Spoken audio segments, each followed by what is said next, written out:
So, just the other day, Applebee's launched a new campaign, and stop me if you've seen this. It shows women directing tutorials for Facebook, Twitter, and, of course, Pinterest, and then being rudely interrupted by an older woman who tells them to go out to Applebee's and get a drink. Now, what do you think about this approach?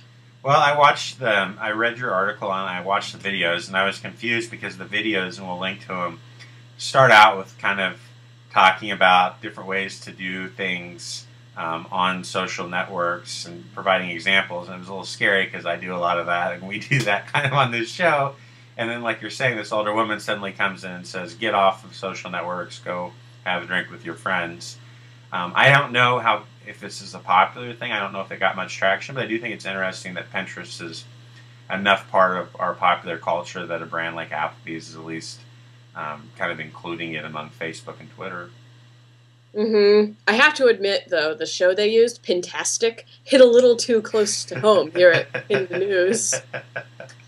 Because I was like, oh, this is kind of like the first one was about Facebook, and she was talking about you could change your language to English-pirates. And I'm like, is that real? Is that like an Easter egg inside of Facebook? And then suddenly the woman comes on and says, get a life. And so, yeah, I felt like it wasn't, I guess it was supposed to be targeted at women, girls' night out, but I still found it. I was like, oh, okay. I mean, that is really an Easter egg in Facebook. You can switch to pirate speech. It really is? Yeah. Oh, I didn't know. I didn't know if that was part of the joke or not. Okay. All three of the tutorials were actual stuff. And that's what bothers me. I wish they were, like, more half-baked than they were.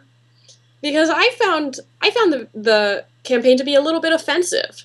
I mean, true, we could all use a break from social media once in a while, but it seems strange to target the message purely at women.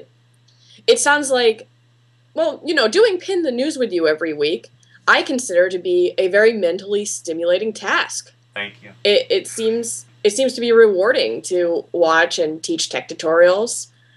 I almost wish that the tutorials didn't teach you real stuff, and that they were a little more half-baked, because the way it was, as a woman who is on a tech video cast, I thought it was a little bit offensive. It was like they were telling me that I may have thought that I had a rewarding, active online life, watching and teaching tutorials, but actually, Applebee's thinks I should just go out, relax, and get a drink, and I should just drop the act. Well, maybe it was effective just because we're talking about it. I mean, it does it's not super controversial, I don't think. I mean, you're not, like, super offended by it, right? Nah. I mean, we could all use a break from social media every once in a while, that's true. It just felt weird that they targeted it at women alone. Where did you first hear about the campaign? Because I hadn't heard about it until you wrote the story. I saw it on BuzzFeed. Oh, okay. Maybe they should have made another one that was about BuzzFeed users. Or users. Oh, that's awesome. Yeah, that'd be good. I mean, I think it's an issue, people spending too much time online. It probably makes sense. Like, this is like kind of a thing that they can play on, and they're trying to generate a buzz, so I can understand why they're doing it. But, yeah, they probably should target it more widely and include, like, BuzzFeed or, Reddit or something like that. Perhaps they think Reddit's a lost cause? Yeah, that's certainly possible. People never leaving their houses. There's definitely some examples of that.